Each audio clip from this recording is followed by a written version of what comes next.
First off, philosophy is a confession.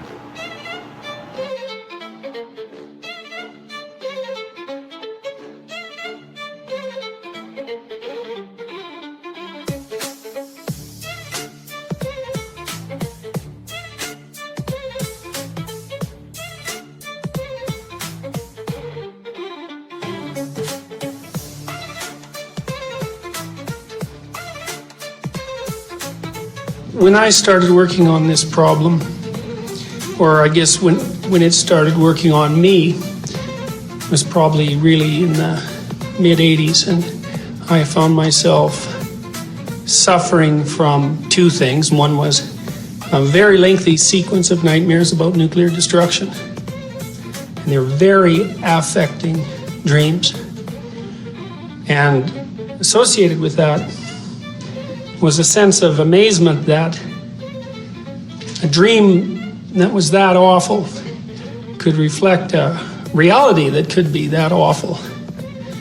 And an additional amazement at the fact that despite the production of thousands and tens and thousands of weapons of unimaginable destruction and the qualitative change in human capacity that represented, that people could go about their day-to-day lives without acting as if anything fundamental whatsoever had changed.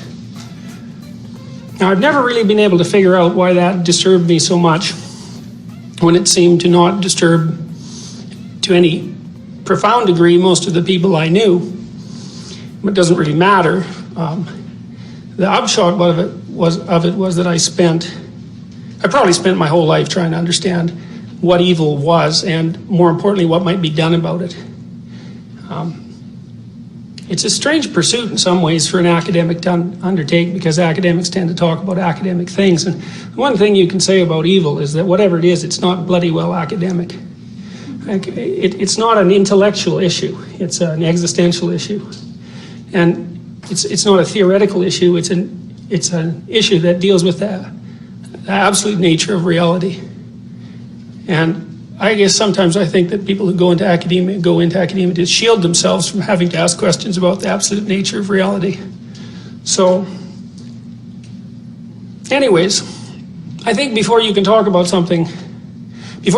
to talk about something like evil, you should do some thinking about what it is that you're talking about, definitionally speaking. And I learned this, I believe, from a historian named Jeffrey Burton Russell, who wrote a very detailed history of the idea of the devil in the 1980s, when such histories were strange, to say the least. He was very interested in the history, the embodiment of ideas of evil. And one of the things his work did for me was to help me clarify the distinction between two terrible things, a distinction that has to be made, and that's the distinction between tragedy and evil.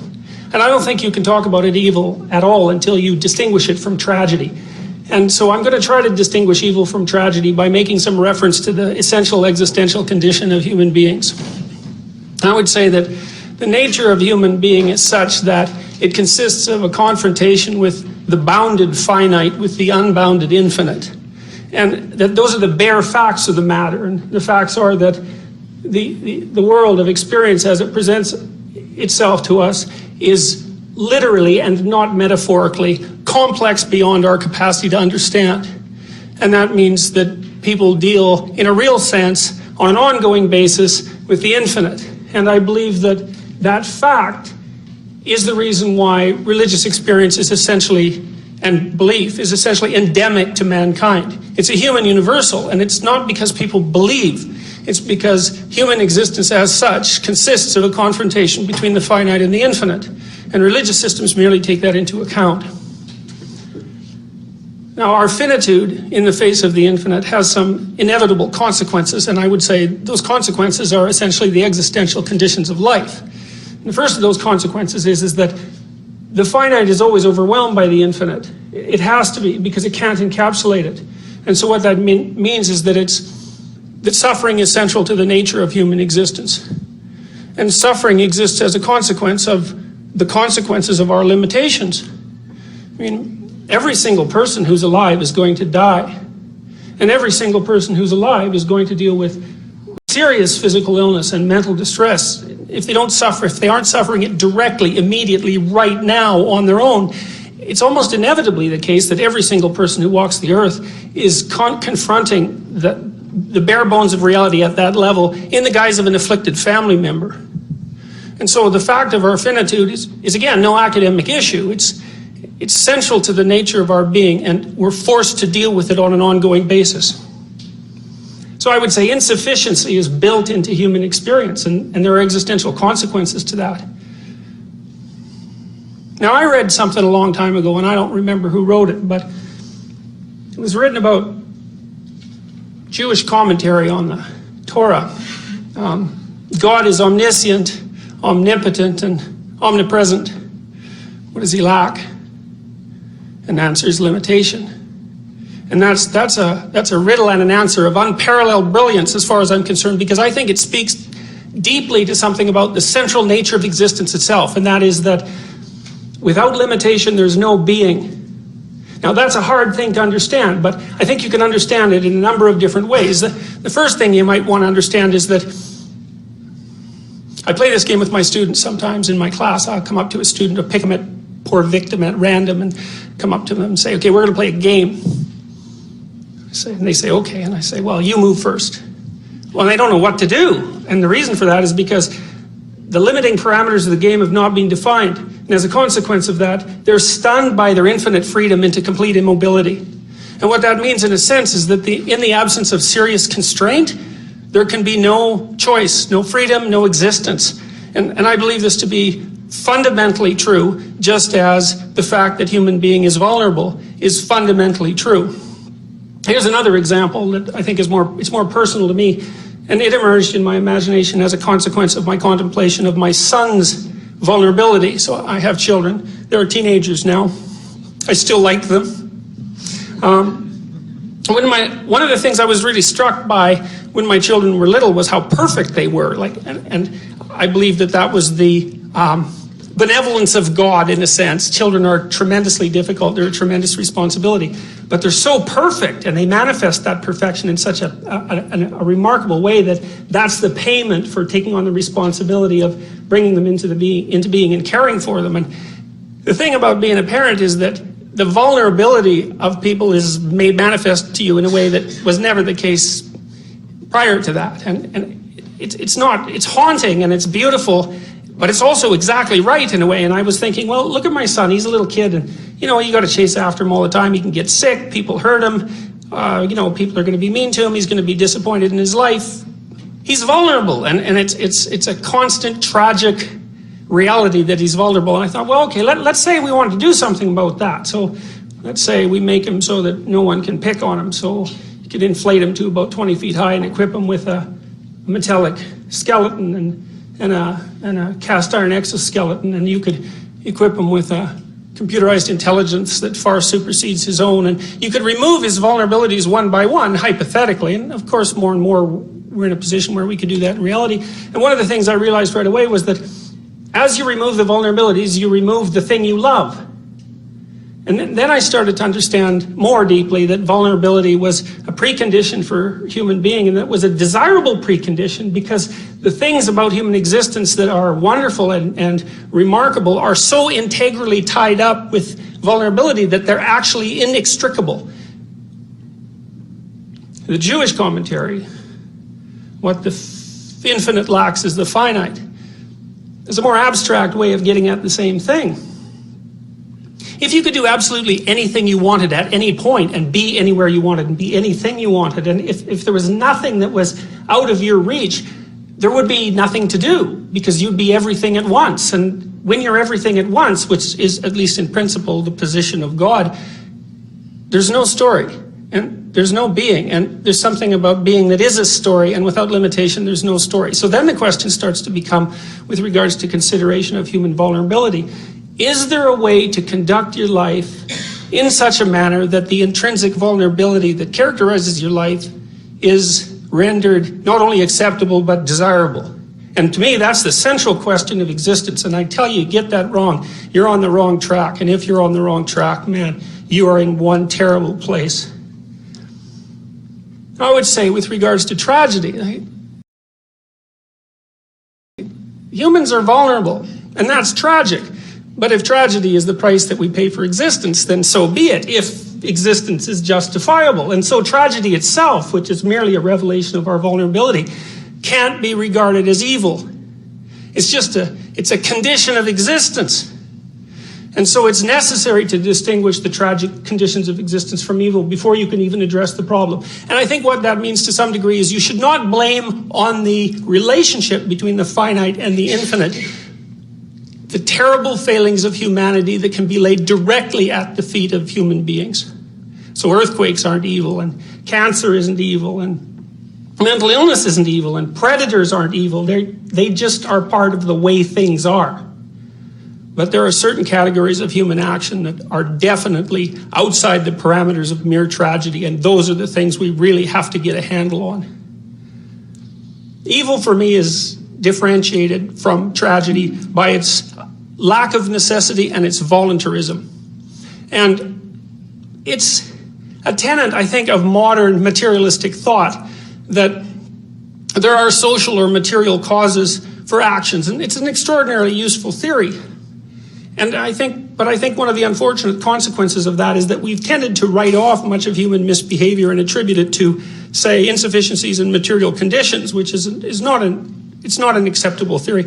There are all sorts of human cultures that were characterized by virtually complete absence of material luxury, well-being, whose cultures were highly functional and highly moral. And to describe the propensity towards misbehavior as a consequence of economic inequality is entirely beside the point as far as I'm concerned. Evil is more pernicious than that which is generated, for example, by social inequality. I think it's actually, although this is a terrifying thought in some ways, it's more appropriate to consider it a form of demonically warped aesthetic. And I'll give you a couple of examples of what I mean by that. For example, because the manifestation of this warped aesthetic makes itself apparent under certain conditions. So, for example, I think it made itself apparent in the imagination of the first politician who coined the acronym MAD, or Mutual Assured Destruction. That's an aesthetic of evil, to make a joke of a situation that catastrophic indicates the kind of malevolence that lurks behind the fact that such a condition exists. The motto on the gates of Auschwitz, I believe, in the Second World War, work will make you free. That's another manifestation of the aesthetic of evil. It's a terrible, terrible, ironic joke. And it's instructive to meditate on what sort of imagination would have the arrogance to tell such a terrible joke. The concentration camps are classic examples of evil, and I think by analyzing at least certain kinds of events that occurred within them, it's easier to get a clear idea of what evil constitutes. And one of the stories that's always haunted me, I guess, is, I believe it's another story derived from Auschwitz. The prison guards in Auschwitz would take the prisoners who were already stripped of their dignity and, to whatever degree possible, their identity and their culture and their language and their status as valuable beings, and yet that wasn't sufficient. They needed to be tortured in addition to that before they were killed. And the torture often consisted of self-evidently counterproductive work, a situation that also frequently characterized activity in the Soviet Gulag archipelago, where perhaps 60 million people met their death. Bottom of motivation for the excesses of behavior that characterize evil are two tightly causally related factors. One, arrogance, another, resentment. And both of those are tied up with vulnerability of human beings in the face of the infinite, but tied up with something more profound as well. The most thorough account of this that I've managed, I think, at least to partially comprehend, I believe is contained in the first couple of the stories in the Old Testament. In Genesis, the story of Adam and Eve and the fall of man, and the immediately following story of Cain and Abel. As far as we can tell, those are very, very old stories. They predate Judaism, at least in some of their structural elements.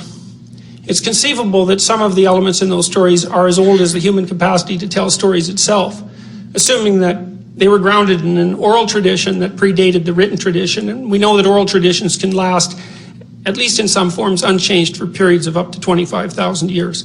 So the anthropological and archaeological evidence is fairly clear on that point. These are very, very, very old stories. And people remembered them and created them for reasons we really don't understand. And they're strange and mysterious and unforgettable all at the same time. The story of Adam and Eve, as far as I can tell, is the story of the coming of consciousness, the coming of self-consciousness to mankind. And I think that the human self-consciousness is what separates us from animals. In Genesis, there's an insistence that when Adam ate the apple that Eve offered to him, the scales fell from his eyes, and the first thing that he realized was that he was naked. And what that seems to me to mean is that, I think it means, first of all, that women make men self-conscious. And I think there's ample reason to presume that, and there's good evolutionary reasons for suggesting why that might be the case, because sexual selection among human beings has been a primary force of evolutionary development, and sexual selection in human beings is primarily conducted by women. So, for example, as Roy has pointed out in his address to the APA a few years ago, and I hope I get this right, twice as many of your relatives were women as men. And that means that women are more frequently reproductively successful than men, and that they reject most men. And the rejection of a man for reproductive purposes by a woman is the most serious form of rejection that's possible from an evolutionary point of view, because the judgment is that, well, you might be nice enough to talk to, but you're sure not fit to have your genes propagate into the next generation. So it's no wonder that women can make men self-conscious, and I think there's some reason to presume that it's the sexual selection forces that women placed upon men that drove rapid human cortical evolution and the development of self-consciousness. Now that's a leap, and there's no way I can justify that in the course of this particular talk, but I think there is good reason to presume that it's the case. In Genesis, human beings become self-conscious, and the first thing that happens to them is that they realize they're naked, and then the next thing that happens to them is they develop the moral sense to tell the difference between good and evil. And it's a very strange thing, because in some sense, before a creature is self-conscious, there is no distinction between good and evil, because as I said before, a predator is not evil, it's just a predator. The fact of a predator, like a wolf, might be a tragedy for the rabbit, but you can't be assuming that the wolf is evil merely because it wants to eat the rabbit. But with the dawning of self-consciousness, there seems to be the emergence of a moral sense that's essentially unique to human beings, and that has something to do with our capacity to reflect upon the mechanisms of our action, and then for some reason to be able to modify those actions and to choose which ones to implement into the future. In the future, we don't understand that, and you can even deny, if you'd like, that the phenomena of free choice exists, but our culture is essentially predicated on the notion that it does exist, and in the absence of evidence that it doesn't, I'm going to take the easy way out and assume that it does. Otherwise, things fall apart, and they fall apart badly. After Adam and Eve become self-conscious, the first thing they do is clothe themselves, and to me that's a mythological description of the emergence of culture as an intercession between the fundamental vulnerability and nakedness of the human form and the depredations of nature. If you realize that you're vulnerable and prone to death, the first thing you're going to do is to start rearranging the manner in which you construe yourself so that you can protect yourself from a fortunate outcome. That's, I think, partly why God curses Adam with the necessity of work once God finds out that people have become self-conscious. Like if you know that winter is lurking in the future, for example, you're going to work. And animals don't work. They're just motivated to do whatever they do. But humans work, and that means they subvert their day-to-day motivations, their immediate motivations, for the purposes of future security. And there's a real cost to that. I mean, part of the cost is separation from the pure and unadulterated flow of animal life. And I believe that people suffer from that absence of flow continually. And the advantage they gain from it is that they can plan for the future, but the disadvantage is that they're calculating and cold and separated from their own instinctual resources. Eve, of course, is cursed by what's going to be terrible pain in childbirth. And that's related to the development of the immense skull size that characterizes human infants and their incredibly lengthy period of dependence, which is also associated with their immense brain.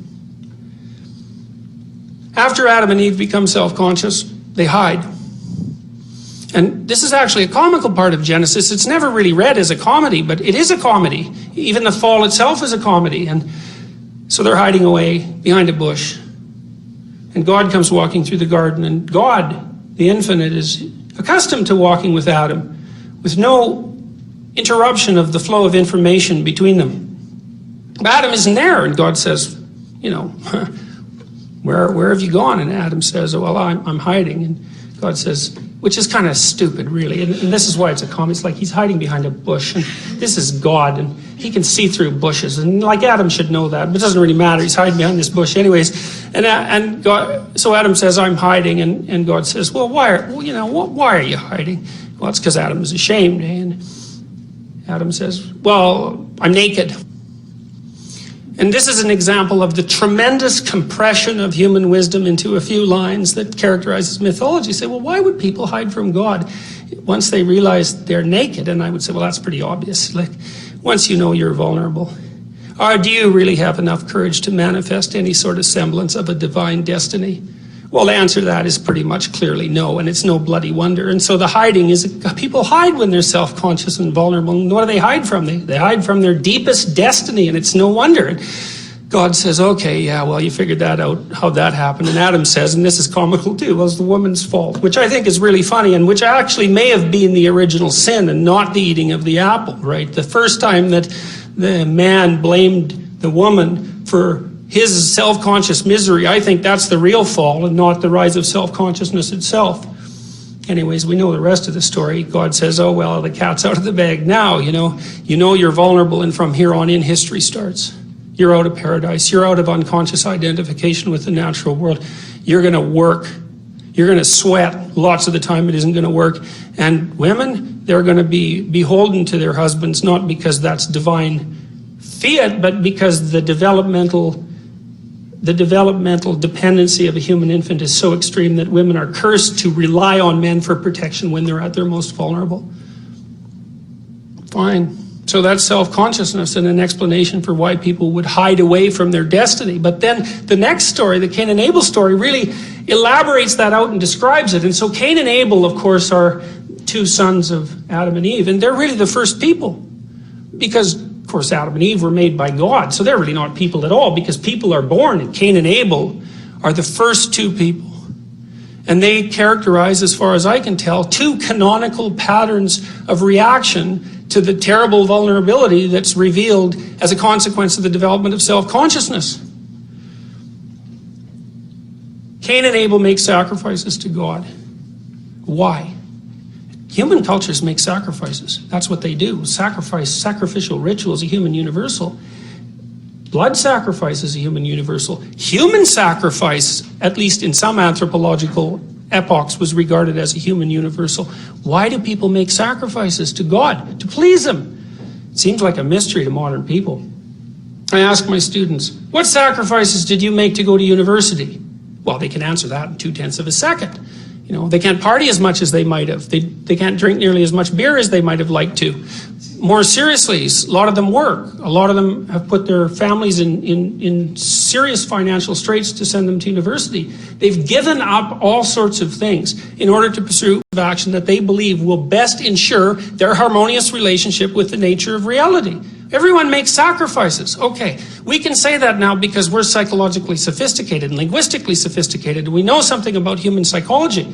But thousands and thousands of years ago, before people had this explicit psychological acumen, the best they could do is act out and tell stories about human psychology because they hadn't developed any further than that. And Cain and Abel is one of those stories. The sacrifices are burnt on an altar. Why? Well, the smoke rises. Well, so what? Well, God's up in the sky, and if the smoke rises up there and He gets a whiff of it, He can tell what the quality of the sacrifice was. And you can laugh about that, and you can think, You can think about it as primitive, but it's not primitive. It's artistic, and it's beautiful, and it's accurate. And here's why: is because before the invention of the electrical light, and maybe before the invention of fire, and the closest a human being could ever get to direct confrontation with the absolute unknown was to look up at the night sky. Because the night sky, especially when it's sprinkled with stars, confronts you directly with the fact of the infinite. And to make the presupposition that God resides in the infinite, and you're having a direct experience of the infinite at that moment, is not a primitive notion. It's a very intelligent and creative hypothesis. And so the notion that God occupies the sky, the day sky being equally as impressive as the night sky, is not a primitive hypothesis. It's a reflection of the nature of a certain kind of human experience. You burn something and you send the smoke up. God gets a crack at determining the quality of your offering, the quality of your sacrifice. Well, let's be perfectly clear about this. If your sacrifices aren't first rate, the nature of your relationship with the infinite is going to suffer dreadfully.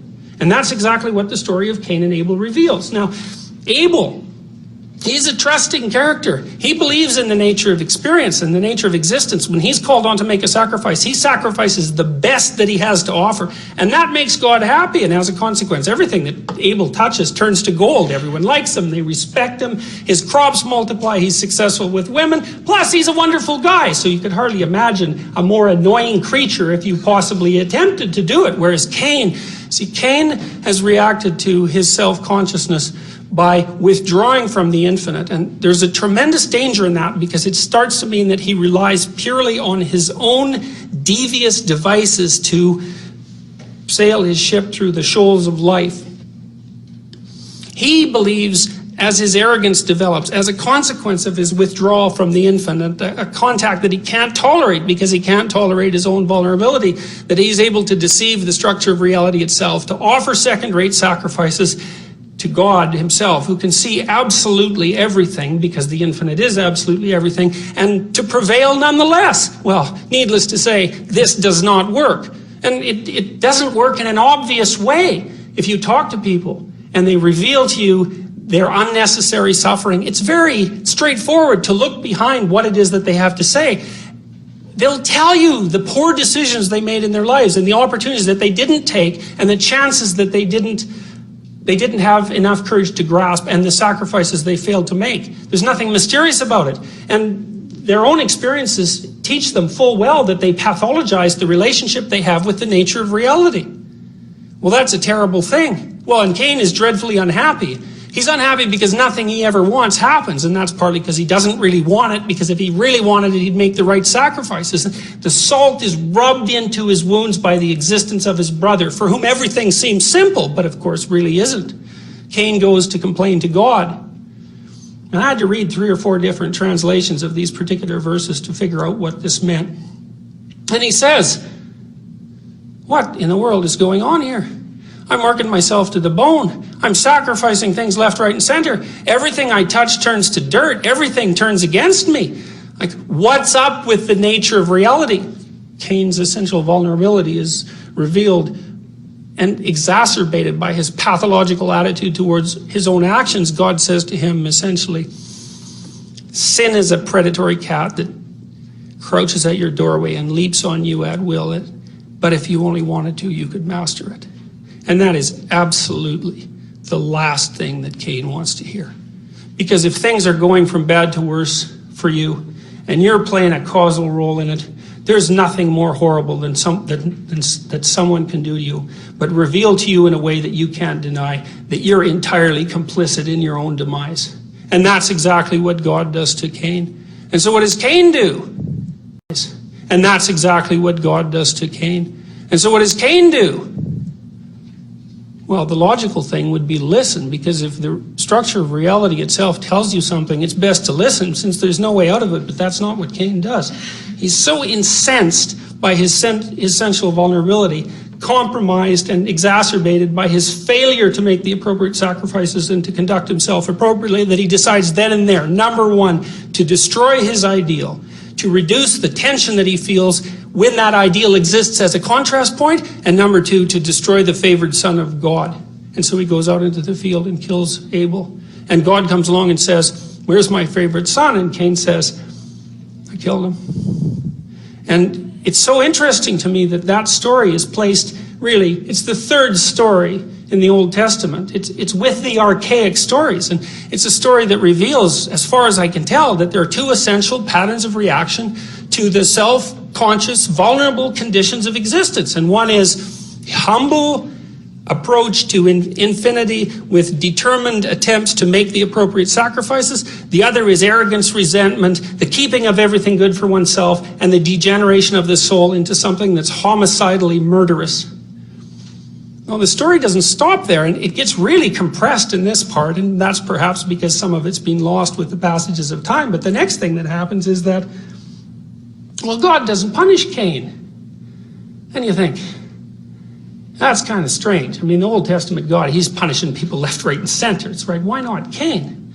And you think, well, he marks Cain, and he says to the people who are around that they should leave him alone because he's been marked by God as to be left alone. And the reason for that, I think, and this is something that's reflected in our legal system, is that murder promotes revenge. And revenge destroys societies. And so God puts an end to the situation right there and then by telling people that despite the fact that Cain has committed a terrible crime, that there will be no retribution. Cain goes off and gets married. And he has a number of generations of offspring. If you insult a member of the first generation of Cain's offspring, he doesn't kill you, he kills 7 of you. And if you insult a member of the second generation of Cain's offspring, he doesn't kill 7 of you, he kills 7 times 7 of you.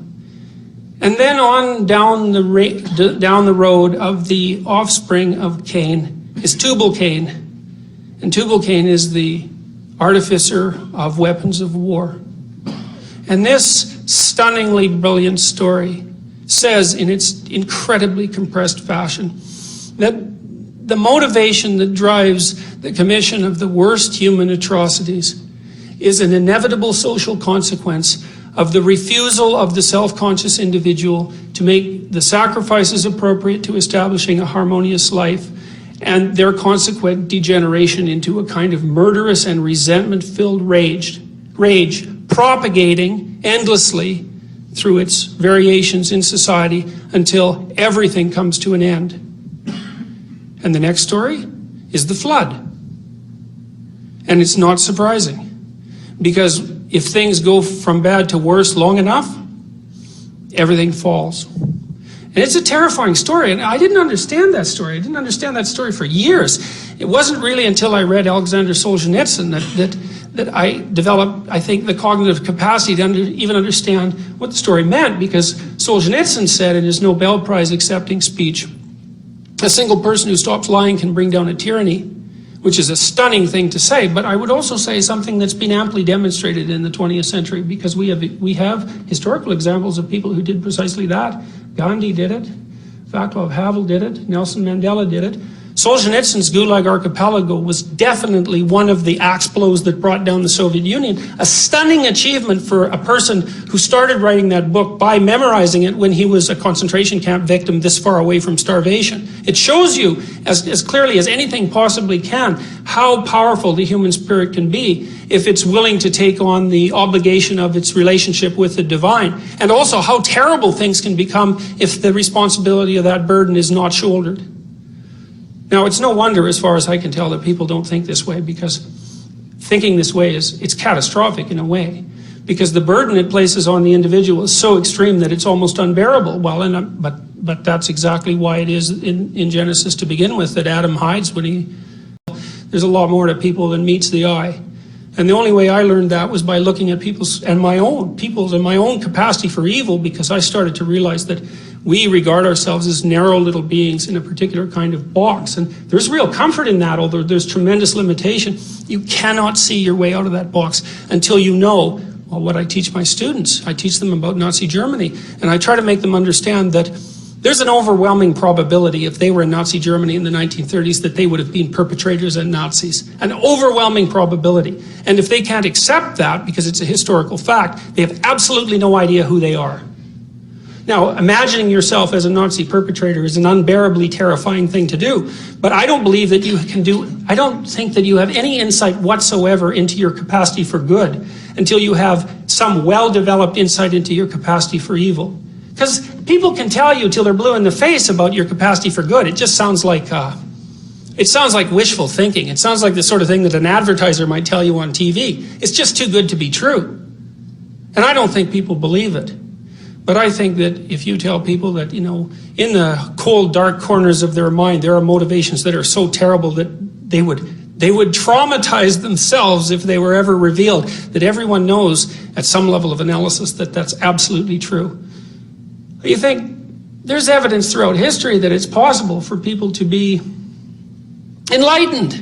And you'd think, since enlightenment is viewed as the medication for vulnerability and death, that everybody would be struggling as hard as they possibly could to be enlightened, if such a state exactly and precisely exists. But if the barrier to enlightenment is the development of self-consciousness of the individual human's infinite capacity for evil, then you can be immediately convinced about why enlightenment is in such short supply. When I finished my first provisional examination of the sorts of motivations that drove people to set up concentration camps and to torture people terribly in those camps, I came to a terrible conclusion. It was a conclusion that I think in some ways was the worst thing that had ever happened to me, maybe intellectually and morally. I came to understand why it is that people depended on their group identity and their cultural identification, because that helped protect themselves from their own vulnerability. You have to believe things because you just don't know everything. So you have to believe things. They fill in the gaps. The beliefs fill in the gaps. If the beliefs are stripped from you, then your defenses against the infinite are stripped, and it's no wonder that people will defend their beliefs. I thought, well, if you're too involved in defending your beliefs, you're going to be willing to kill other people in their defense. And we're so technologically powerful now that we can no longer be willing to kill other people in the defense of our own beliefs, because the time for that is past.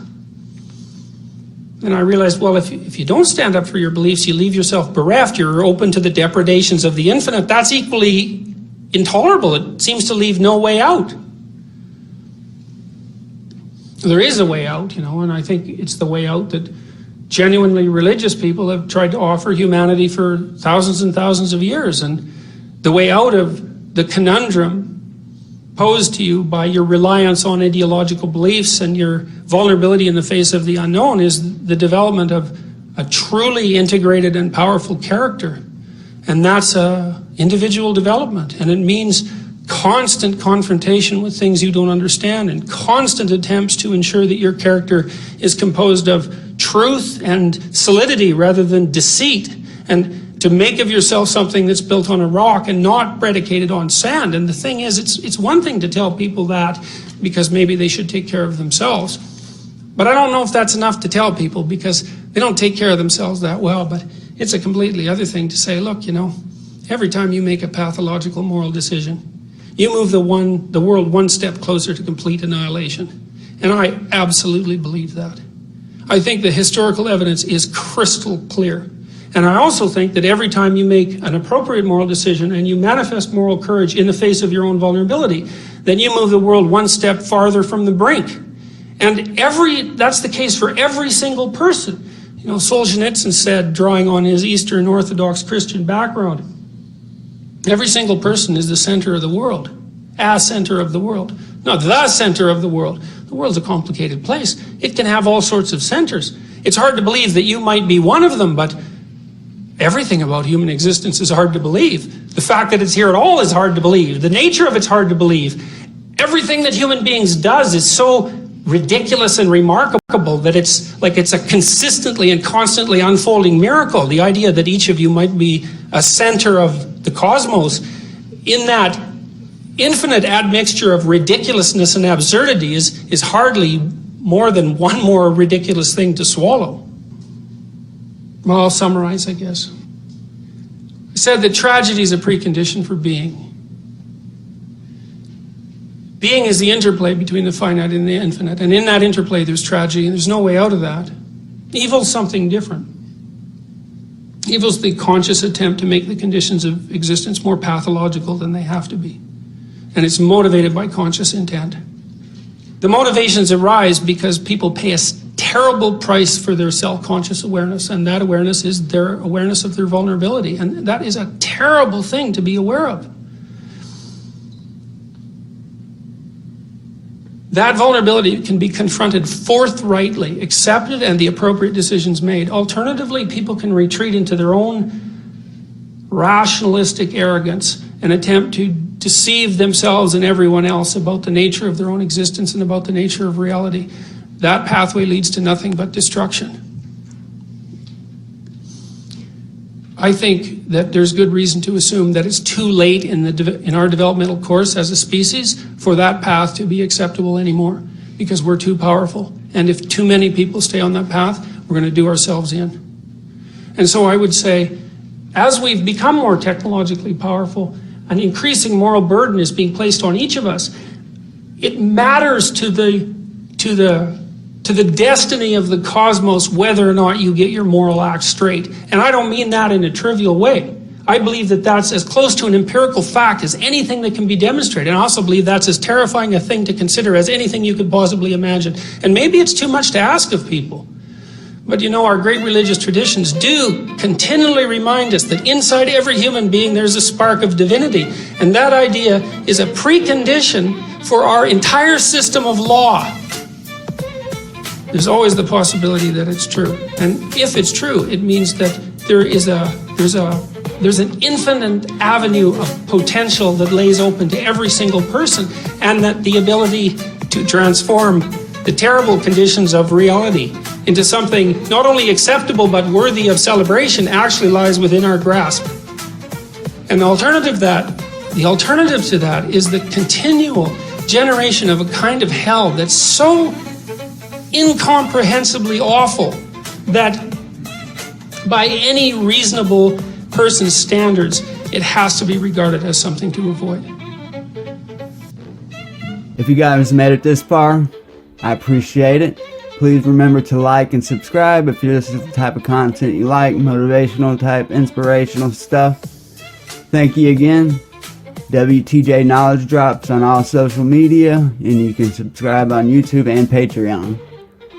Thank you so much again. I love you guys.